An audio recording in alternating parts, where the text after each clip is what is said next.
Clara sat cross-legged on her bed, pencil moving quickly across the sketchpad in front of her. Her room, a mixture of soft sunlight and scattered art supplies, was her sanctuary. Since her mother had passed away 2 years ago, these quiet moments had become more than a hobby. They were a way to hold herself together.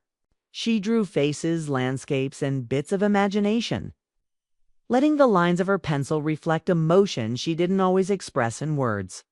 The house was quiet except for the faint hum of the radiator and the occasional sound of a car passing outside. She was so absorbed in her sketching that the soft knock on her door startled her. At first, she froze, pencil midair. It was unusual for anyone to enter her room unannounced. "Clara, can I come in?" The voice was hesitant, unfamiliar in its tone. Clara recognized it immediately. Her stepfather, Richard. Her heart skipped a beat. Richard rarely entered her room. Their relationship had always been polite, distant even, but never invasive. She had expected a visit from him to be about chores, a reminder for dinner, or some casual question about school. This, however, felt different. There was a vulnerability in the way he spoke, an uncertainty that made her pause. "Sure," she said finally, trying to steady her voice. Richard opened the door slowly and stepped inside. For a moment, he just stood there, looking around at her room, the sketches pinned to the walls, the stack of notebooks on the desk, the small trinkets her mother had left behind. Clara noticed for the first time how tired he looked, how the lines around his eyes seemed deeper, like he was carrying more than he let anyone see.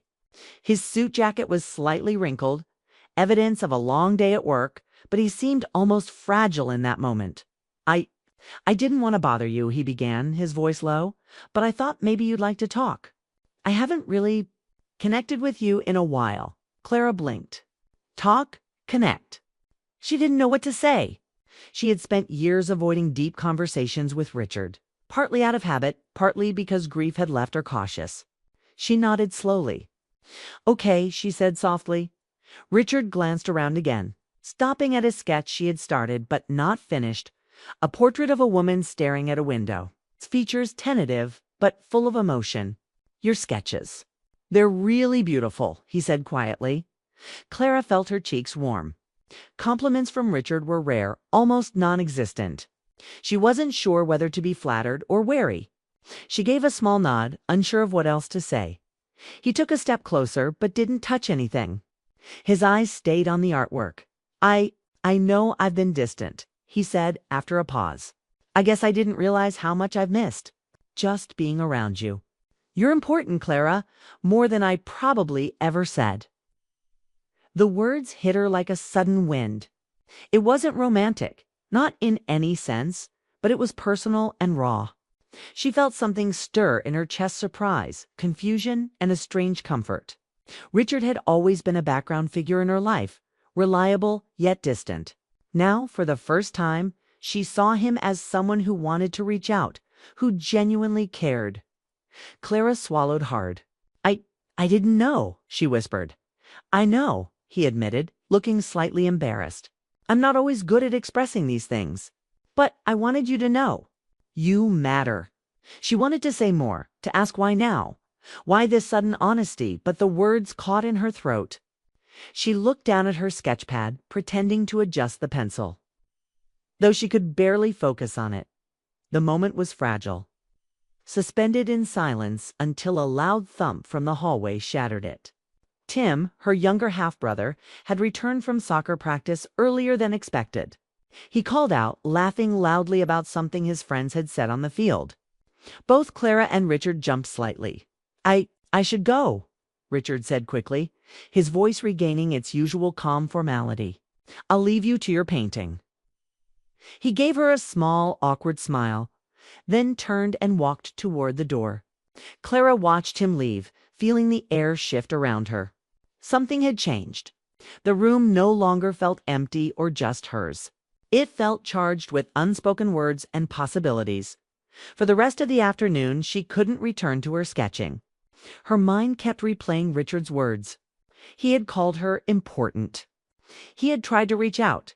She realized she had been so focused on her grief and her solitude that she had not noticed his quiet attempts to stay close. to be part of her life in a meaningful way. That evening, Clara stayed up later than usual. She kept thinking about that moment, the vulnerability, the honesty, and the unexpected warmth it brought. She remembered small things from the past.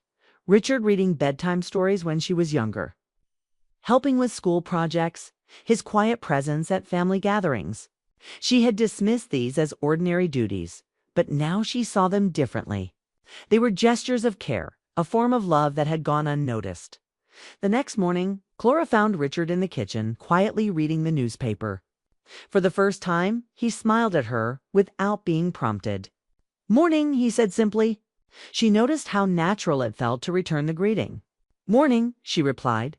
He didn't say more, but he didn't have to. The shared moment from the day before lingered between them. It was subtle, almost invisible, but it carried weight. For Clara, it meant that boundaries could exist alongside connection, that trust could grow quietly over time, and that emotional intimacy didn't always need words. Over the following days, Clara found herself noticing small gestures from Richard that she hadn't paid attention to before. He would leave her favorite tea on the desk when she was working, ask her how her day went without expecting an answer, and occasionally comment on her artwork in ways that felt genuine. Each small gesture chipped away at the distance she had always felt between them. One rainy afternoon, Claire was sorting through old photos of her mother. Richard entered quietly with a box of old family photos. "I found these while cleaning the attic," he said softly. Clara took the box, feeling the weight of memories it contained. There were pictures of her mother smiling brightly, Clara as a toddler with Richard in the background, candid shots of family vacations. She felt a swell of emotion, nostalgia, grief, and an unexpected warmth toward Richard, who had kept these moments safe all these years. "I didn't know you kept these," Clara said softly. I couldn't let go of her completely," Richard admitted. "But I also didn't want to lose you. You're part of what I hold dear." Clara's chest tightened. She realized in that moment that Richard's presence had always been more than a duty. It had been care, patience, and subtle love extending from his relationship with her mother to her own life. The shock she had felt when he first entered her room began to make sense. It wasn't inappropriate, it was awakening. It's a moment of recognition that their bond was real and meaningful. That night, Clara lay awake, thinking about all that had happened. The knock, the words, the shared silence had all shifted something inside her.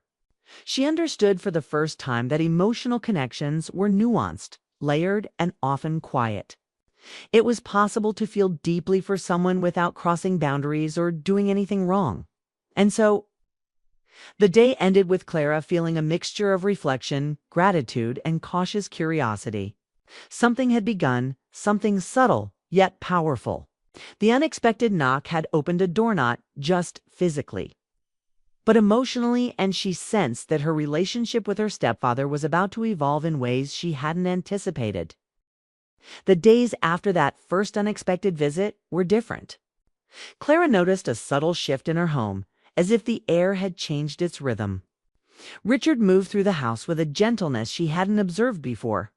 He still carried the quiet authority of a stepfather, but there was now an underlying attentiveness, a soft warmth that was hard to ignore.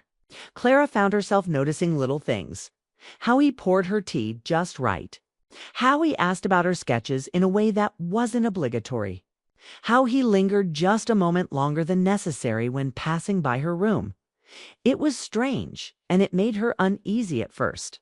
She had spent years treating him as a background figure in her life, a man who was more a guardian than a companion. But now every gesture felt deliberate and caring, and that realization unsettled her in ways she hadn't expected. Clara wasn't sure whether to feel gratitude, curiosity, or something else entirely. She didn't have the words for it. I think perhaps that was why the tension hung in the air like an unspoken question waiting to be answered. One afternoon, Clara was sitting at the dining table, sketchpad open, pencils scattered around her. Richard appeared quietly, holding a small envelope. "I found this while organizing the study," he said. His voice was casual, but there was a hint of nervousness. He placed the envelope in front of her. Clara looked down and saw photographs of her mother from years ago, pictures she had never seen. Moments frozen in time. Her mother laughing at a picnic, brushing her hair back as sunlight fell across her face, reading a story to Clara when she was a child. Clara's chest tightened. She looked up at Richard, unsure of what to say. His eyes held something she didn't expect. A vulnerability, a longing, and an openness that was rare for him. I, I kept these because I thought you might want them someday, he said softly. I wanted to remember her, and I wanted you to have them too. Clara's fingers trembled slightly as she touched the photographs.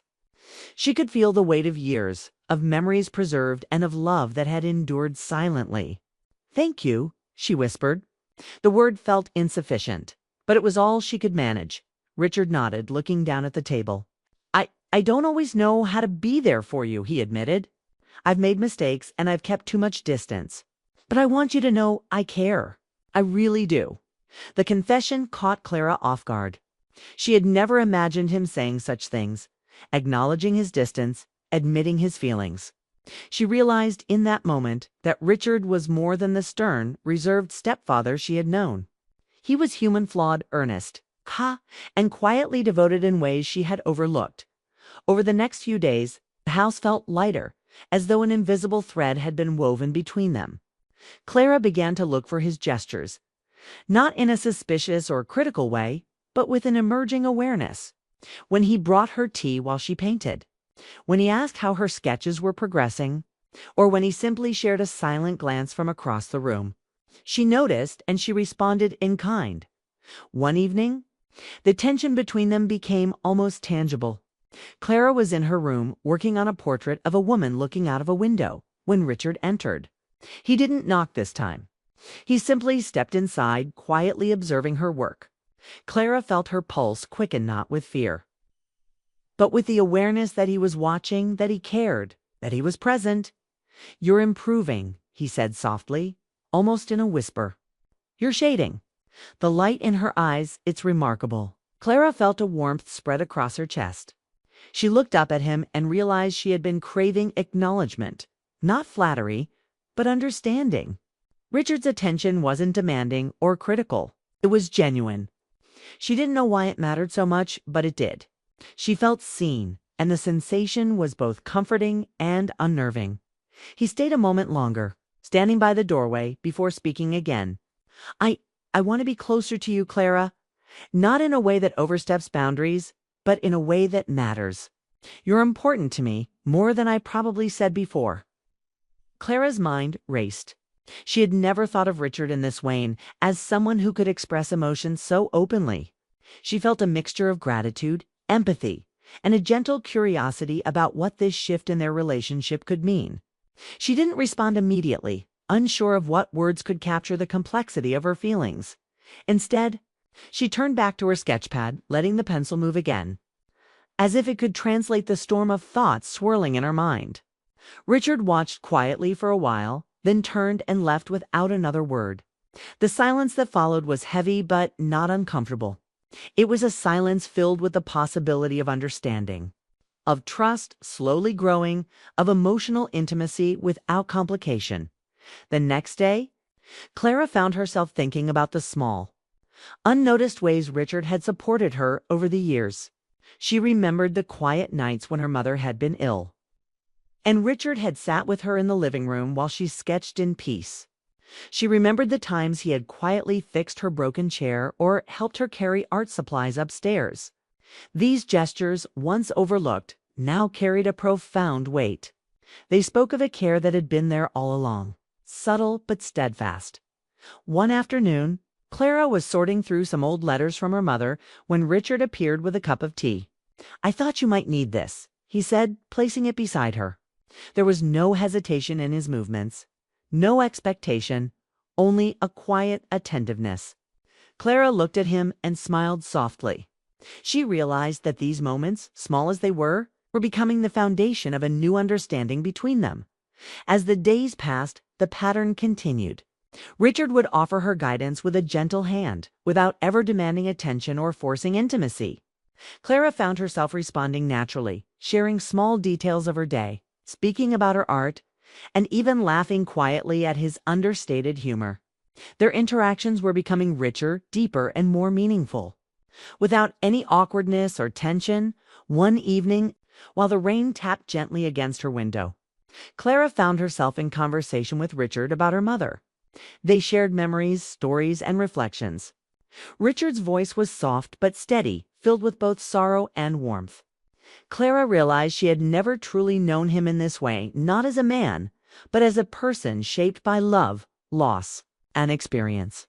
"I sometimes feel like I failed her," Richard admitted, his gaze fixed on a photo on the wall. "I loved her and I wanted to protect her, but I couldn't always do enough. And I've been afraid of failing you too." Clara's heart ached at his words.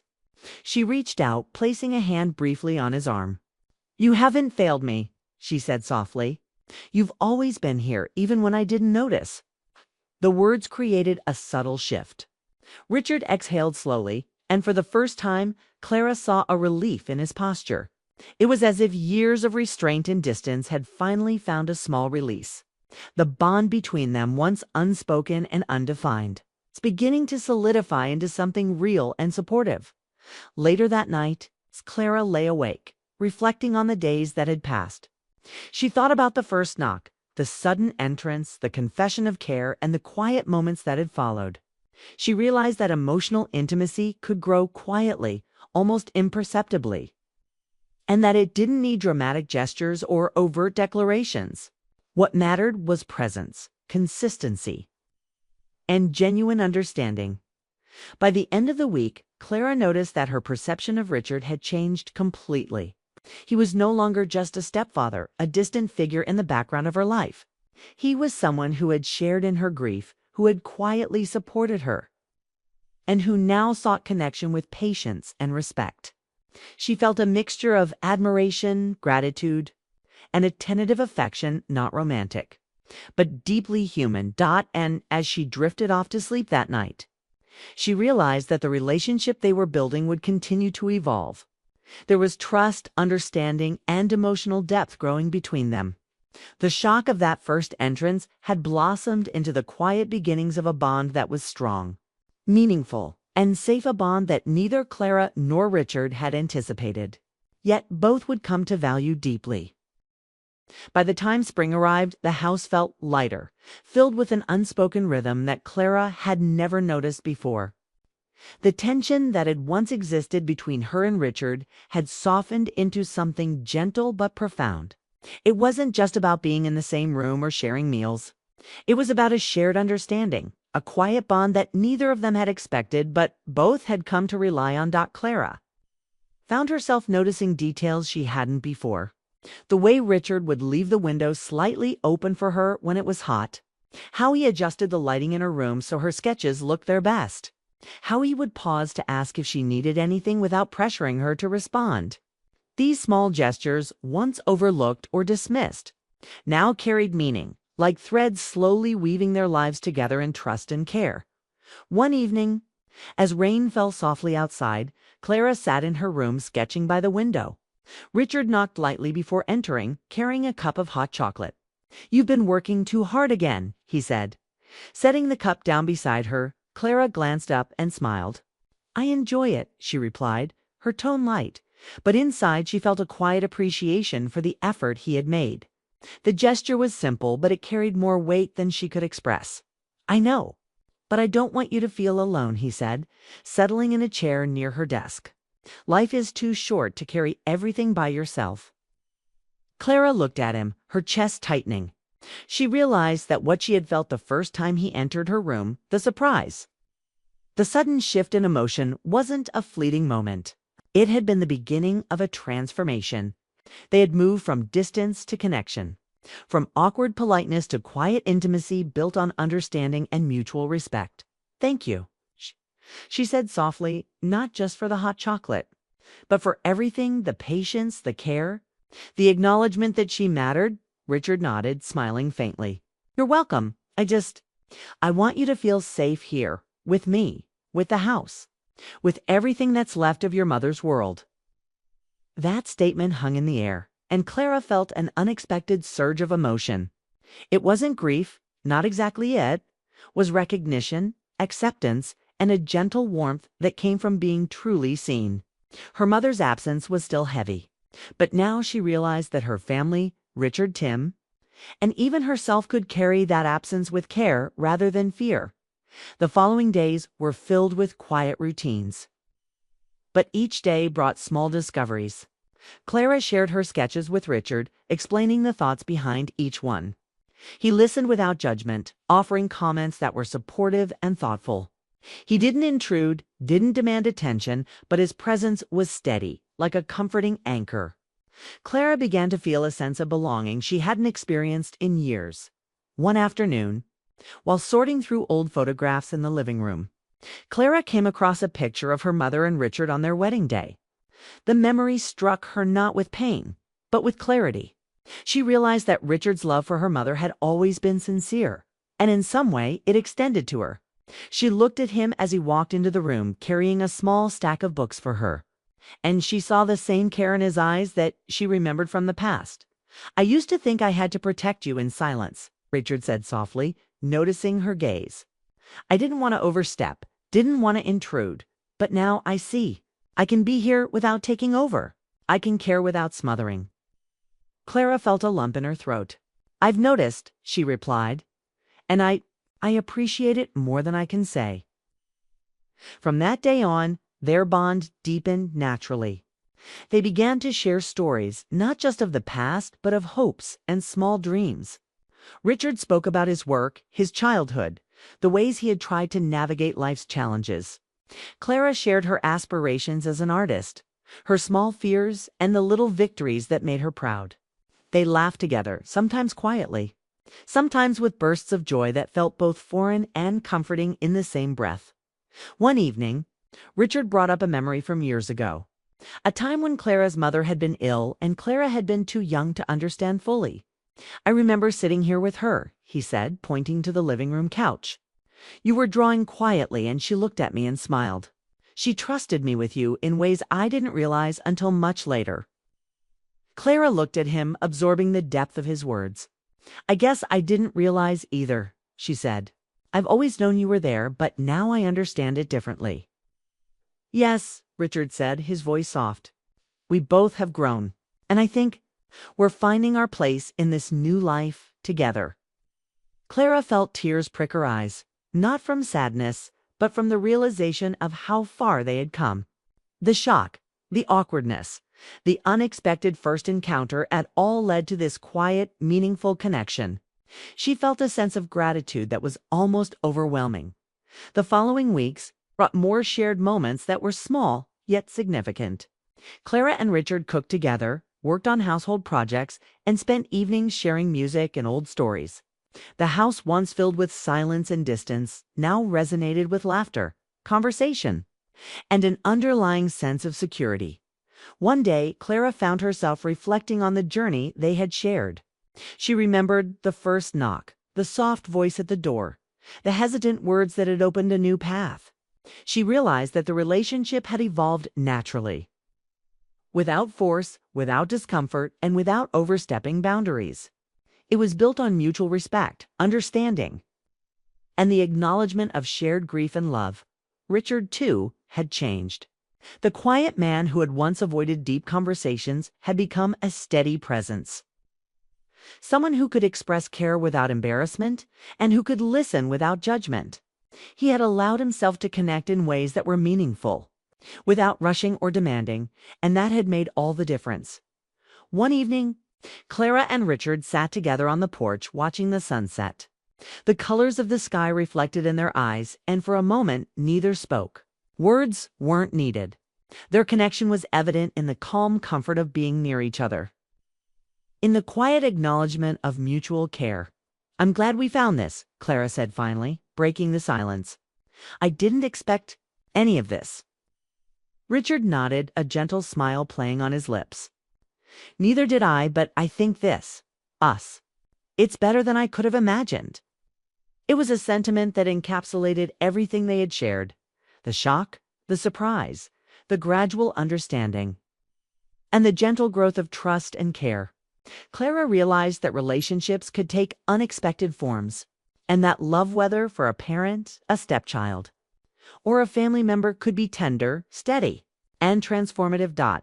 As the days turned into weeks and weeks into months, Clara felt a sense of peace she hadn't known in years. The connection with Richard wasn't dramatic or romantic, it was something far subtler, far deeper. It was emotional intimacy, trust, and companionship that filled the space left by grief and brought warmth to their lives. The story that began with a single knock, a moment of shock and hesitant words had evolved into a lasting bond. Clara and Richard had navigated their grief, their fears, and their uncertainties to discover a quiet understanding that strengthened them both. And though nothing about their lives was perfect, the shift in their relationship had created a foundation of love and support that would endure. Clara felt safe, valued, and seen. Richard felt a sense of fulfillment in being present, in being understood, and in forming a meaningful connection with someone he deeply cared for. That night, as Clara lay in her bed, she reflected on everything that had happened. The first knock, the photographs, the shared stories, the quiet afternoons, they had all led to this sense of closure, growth, and hope.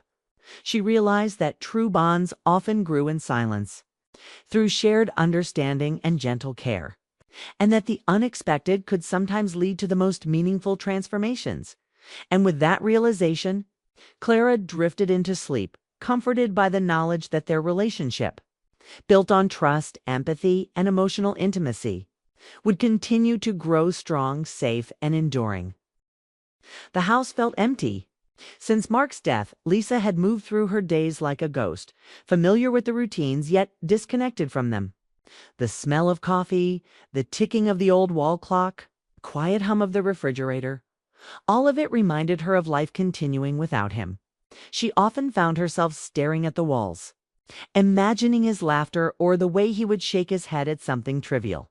And the silence that followed was almost unbearable. Michael, her stepson, had retreated into his art. He had always been close to his father, sharing late-night conversations about painting, photography, and the little details of life that mattered. Now, after the funeral, he spent hours in the small studio he had inherited from Mark. The room was filled with canvases stacked in corners, brushes soaking in jars of water, and the faint smell of paint. Michael's presence was almost ethereal as he worked, lost in thought, with paint on his fingers and a distant look in his eyes. Lisa hadn't planned to enter the studio that afternoon. She had wandered through the house, unsure of what she was looking for, and the sound of brush against canvas drew her in. Michael didn't notice her at first, completely absorbed in the blank canvas in front of him. She watched him for a long moment, noticing the intensity in his posture, the small flecks of his fingers as he held the brush, the way his brow furrowed when he paused to consider his next stroke. "Michael," she finally said softly, almost afraid to break the silence. He jumped slightly, then smiled faintly, trying to mask the shock. "Hi, Lisa. I didn't hear you come in." There was something fragile in his voice, a kind of exhaustion that made her heart ache. She stepped closer, unsure why she felt compelled to be there. I didn't want to bother you. She trailed off, unsure what she was trying to say. "Sit," he said, pointing to a wooden chair near the window. His voice was quiet, calm, but firm enough that she knew arguing wouldn't do any good. She obeyed, hesitating as she lowered herself onto the chair. The air between them was tense, but not uncomfortable, more like a fragile understanding, as if unspoken words hung in the room. Michael began to sketch almost immediately. At first, it was only a few quick lines, hesitant and unsure, as if he were testing the space between reality and imagination. Lisa adjusted in the chair, feeling awkward under his gaze, but she soon realized that this wasn't about appearance.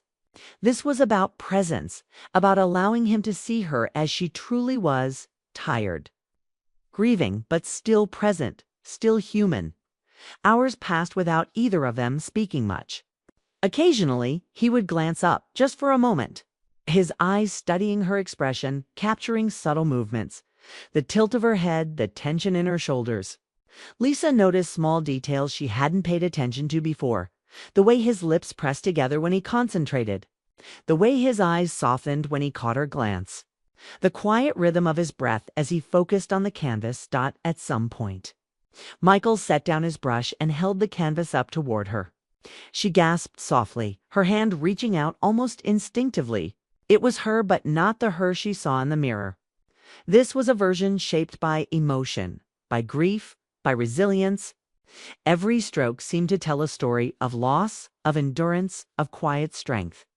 The sadness in her eyes was captured with tenderness, but there was also a glow of determination. A hint that she could survive this, that she could endure. I don't know what to say, she whispered, her fingers hovering just above the canvas, afraid to touch it. You don't have to say anything, Michael replied, his voice soft, almost vulnerable. We're here.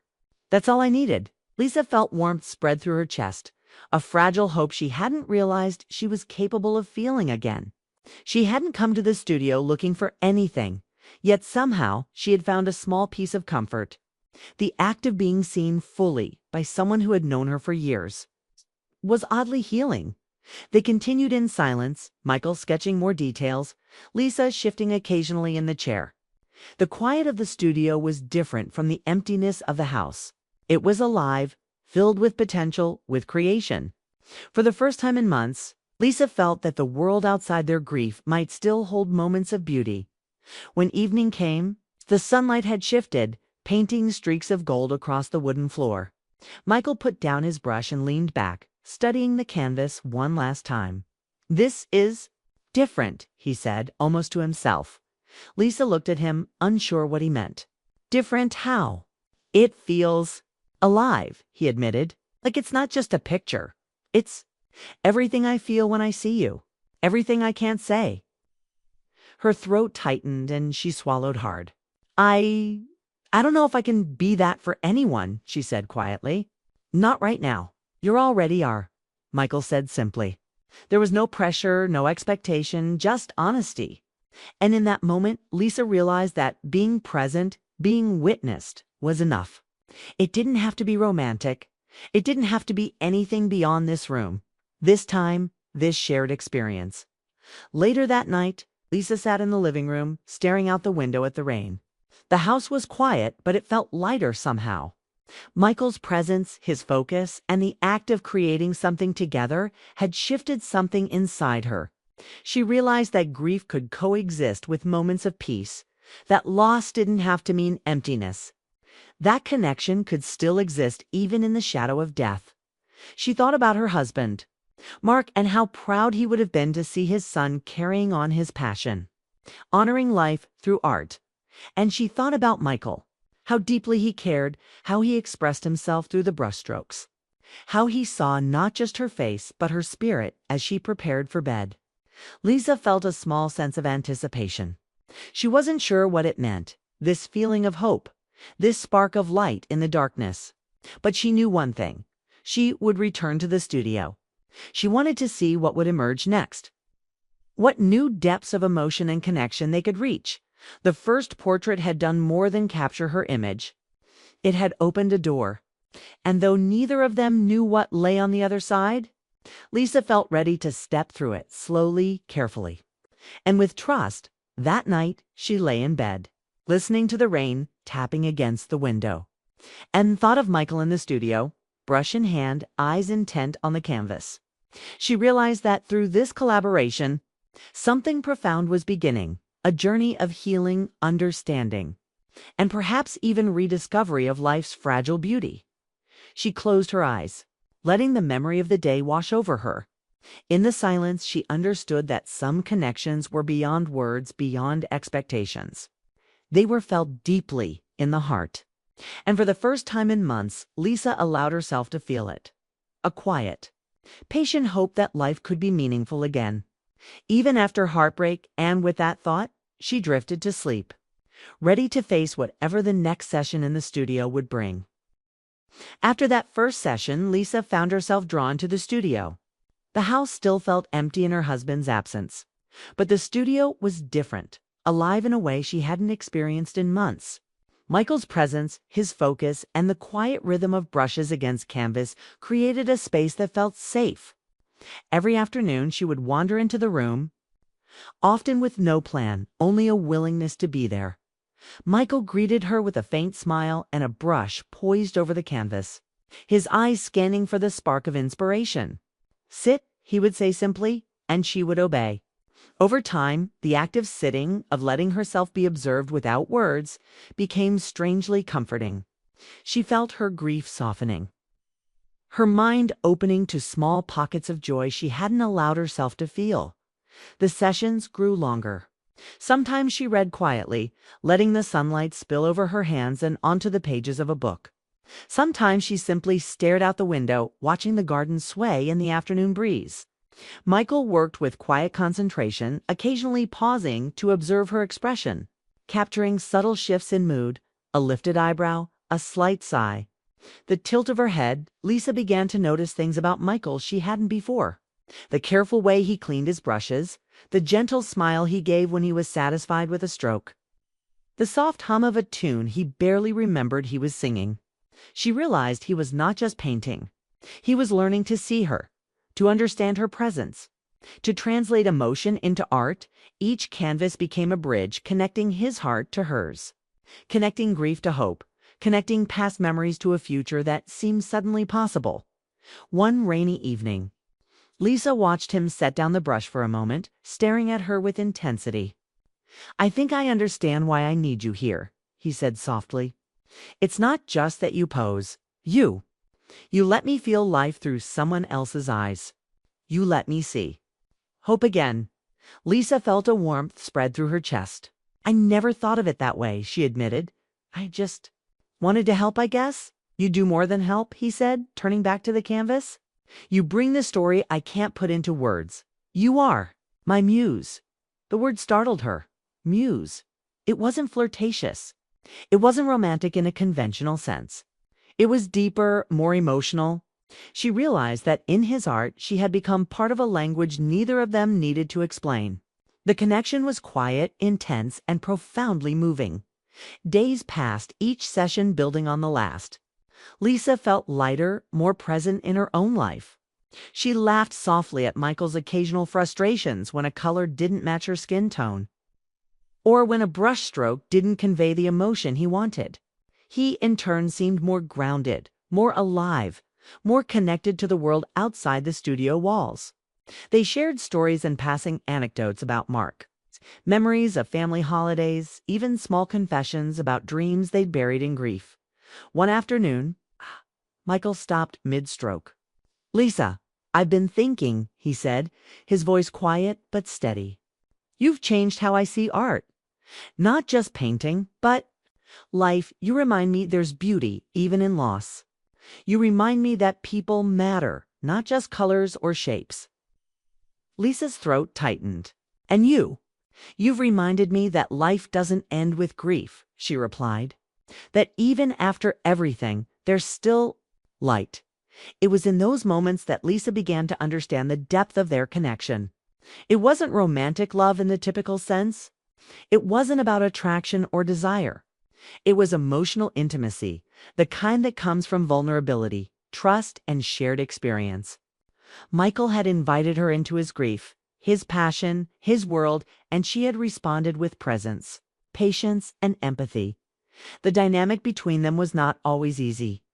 There were moments when Lisa felt uncertain whether she was intruding on his grief, whether she was exposing too much of herself.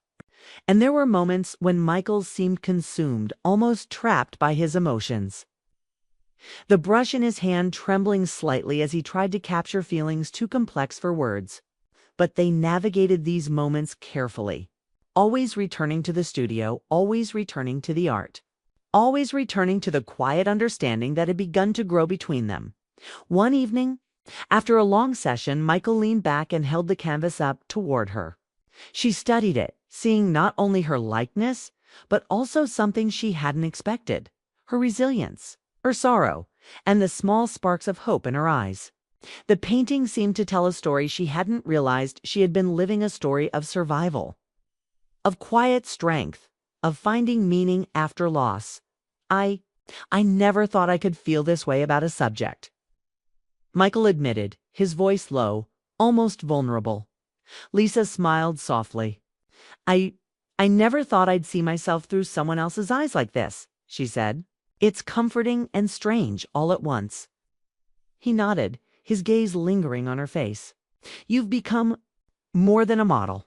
You've become a part of my process, my inspiration. Without you, I don't know if I could paint like this at all. She felt a quiet swell of emotion, realizing that this bond had transformed something inside both of them.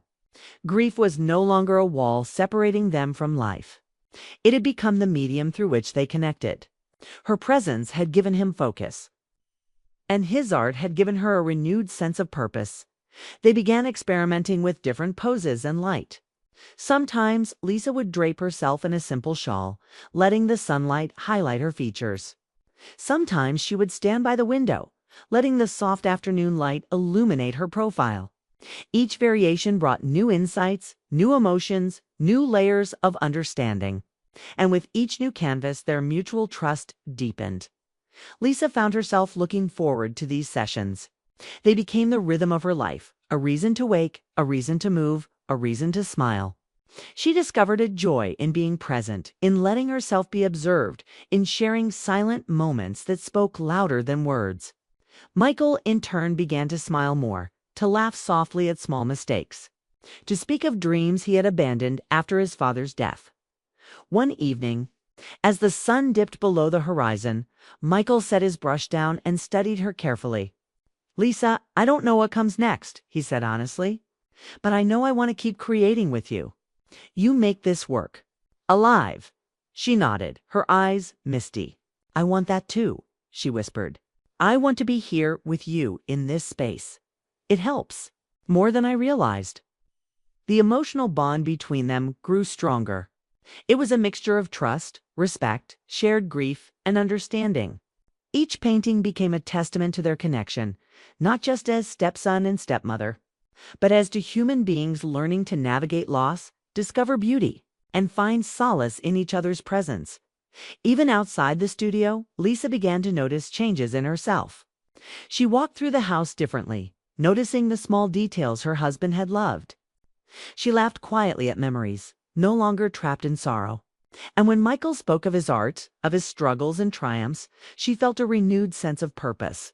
They were teaching each other, healing each other, inspiring each other, a dynamic built on empathy, creativity, and emotional honesty. One stormy night, the studio lights cast long shadows across the walls, the sound of rain tapping gently on the roof. Michael stepped back from the canvas, his eyes reflecting both exhaustion and satisfaction. "Lisa, this is the best I've ever done," he said quietly. She stepped closer, studying the painting. It wasn't just her face. It was the story of her journey, the pain, the hope, the endurance, the resilience. "It's beautiful," she said softly, "but it's more than me. It's life itself." "Yes," Michael agreed. "It's everything we've been through. It's everything we've survived. And it's everything we can still be." As she left the studio that night, Lisa realized something profound. Through art, through presence, through shared emotion, they were building a sanctuary, a space where grief could coexist with hope, where loss could transform into creation, where connection could transcend pain. And she knew without doubt that tomorrow she would return. Ready to explore the next chapter of this journey with Michael, they had become partners in creation, in healing, in rediscovery. And though the path ahead was uncertain, Lisa felt a quiet courage stirring inside her. With each brushstroke, each glance, each shared silence, they were not just painting. They were building a new life together, one filled with understanding, compassion, and the quiet beauty of human connection. The studio had become more than a room. It was a haven. And in it, Lisa and Michael had discovered something that neither expected but both needed: the power of presence, the magic of empathy, and the quiet, transformative force of shared creativity. By the time summer had fully settled in, the studio had become more than a room. It was a sanctuary. The walls, once bare and dusty, now displayed half-finished canvases, sketches pinned in corners, and vibrant colors that seemed to breathe life into the space. Lisa felt a quiet joy every time she stepped inside, as though the room itself recognized her presence. She and Michael had developed a rhythm, a silent understanding that transcended words. She would sit, sometimes reading, sometimes simply being, and he would paint, translating emotions into strokes of color. Over the weeks, Lisa noticed changes in herself. Her grief, though still present, had softened. She no longer felt trapped by the shadows of her husband's absence. There were moments of laughter now, quiet smiles shared over small victories. In Michael's work, and an emerging sense of purpose that had eluded her since Mark's passing. She discovered that healing wasn't about forgetting the past, but about allowing it to coexist with moments of connection and creation. Michael's transformation was equally profound. He had always been talented, but now his work carried a depth and honesty that hadn't existed before. His canvases told stories of emotion and resilience, not just technique. Lisa realized that her presence, her quiet support, and her willingness to simply exist alongside him had helped him channel his grief into something beautiful. He looked at her differently now, not in a romantic sense, but with deep admiration and gratitude. He saw her strength, her patience, her heart, and it inspired him to create with renewed purpose. One afternoon, as sunlight streamed through the windows, Michael paused mid-stroke. He set down his brush and looked at Lisa with an intensity that made her heart flutter in a way she didn't entirely understand. "I think I've captured something today that I never could before," he said softly. "Not just your image, but the essence of who you are. The strength, the grief, the hope. It's all here." Lisa stood, moving closer to the canvas. She studied it carefully. It was more than a portrait. It was a story. Each stroke of paint seemed to pulse with emotion. She could see herself reflected not just as a widow or as someone navigating loss, but as a woman who had endured, who had adapted, who had begun to rediscover joy and connection. The depth of Michael's perception left her breathless. "You've made me feel seen," she said quietly, her voice thick with emotion. "Not just my appearance, but everything I've been through." "That's because you've allowed me to," Michael replied. His words carried a weight that made Lisa realize how much trust had grown between them. Their connection had evolved into something rare, an emotional intimacy rooted in understanding, empathy, and shared vulnerability. From that day forward, their sessions became even more immersive. Lisa experimented with different ways of sitting, different lighting, different expressions. She explored moods she had not allowed herself to feel in months: quiet happiness, reflective melancholy, attentive hopefulness. Michael captured it all, not for recognition or acclaim, but because the process itself was transformative. Together, they were not just creating art. They were creating understanding, healing, and trust. Outside the studio, Lisa noticed the subtle changes in their relationship. Conversations grew richer, longer, and more honest. They spoke about their lives before Mark, about hopes they had abandoned, about dreams they had thought impossible. Lisa found herself sharing thoughts and memories she hadn't told anyone in years. Michael listened with patience and care, never judgmental, always empathetic. It was a bond built on authenticity, and it deepened every day. One evening, as a soft storm rumbled in the distance, Lisa looked around the studio. Canvases leaned against walls, sketches scattered on tables, and the faint scent of paint hung in the air. Michael set down his brush and stepped back from the canvas he had been working on for hours. He was quiet for a long moment, studying.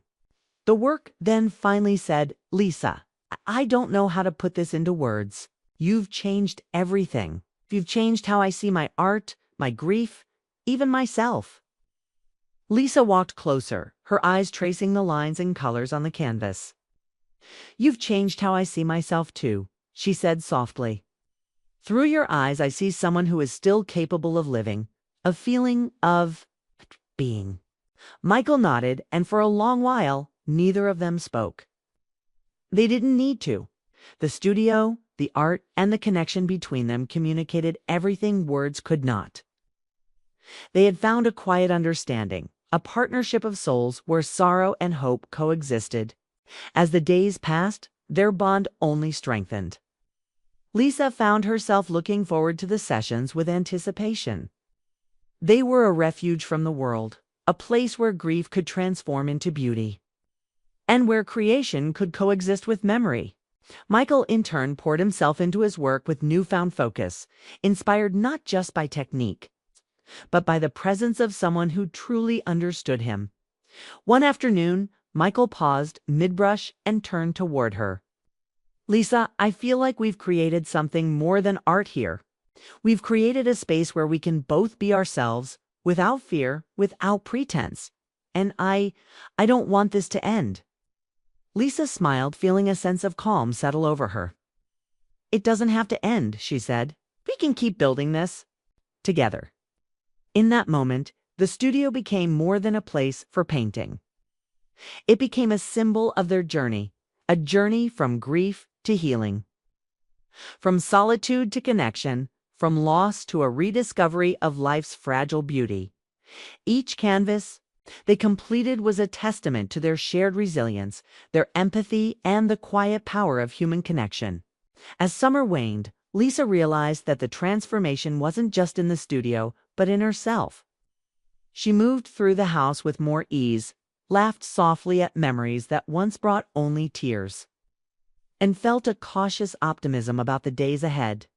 Michael's art had become a mirror reflecting not only his journey, but hers as well. They had found in each other a source of comfort, inspiration, an understanding that neither had anticipated but both had come to cherish. One quiet evening, as the sun set and the studio was bathed in golden light, Michael held up a finished painting, the most complete work yet. Lisa studied it and realized it wasn't just a portrait. It was a narrative, a journey captured in color and form. She saw herself not as someone defined by loss, but as someone capable of resilience, hope, and connection. "It's perfect," she whispered, feeling tears prick at the corners of her eyes. "No," Michael said gently. "It's ours. We made it together. You made it happen just by being here." Lisa felt a warmth spread through her chest. She realized that in this studio, with the brushstrokes and shared silences, they had found something rare, a profound connection built not on romantic desire, but on empathy, trust, and mutual understanding. They had become partners in creation, in healing, and in rediscovery. The studio, once silent and lonely, was now filled with life. It echoed with quiet laughter, thoughtful conversation, and the sound of brushes moving across canvas. It was a place where grief had transformed into beauty, where loneliness had transformed into companionship, and where sorrow had transformed into hope. Lisa and Michael had discovered that the deepest connections weren't always defined by labels or expectations. They were defined by presence, by patience, by empathy, and by the courage to allow oneself to be seen fully. In that understanding, they had found a type of love that was enduring, healing, and profoundly human. As the story of their collaboration unfolded, Lisa realized that the journey had changed her forever. She had learned to face grief with grace, to embrace connection with courage, and to find beauty in unexpected places. Michael had learned to channel his pain into creation, to honor his father's memory, and to recognize the value of empathy and understanding. And in the heart of the studio, surrounded by canvases, sketches, and the soft hum of life returning, they knew that they had discovered something extraordinary, the transformative power of human connection. It was a love that wasn't defined by convention, a bond that didn't need labels, a partnership that was both tender and enduring. The storm outside faded, leaving a quiet stillness in its wake. Lisa looked at Michael and smiled. He smiled back. In that moment, no words were necessary. The journey they had shared, the art they had created, and the trust they had built spoke louder than any conversation ever could. They had become something more than artist and muse.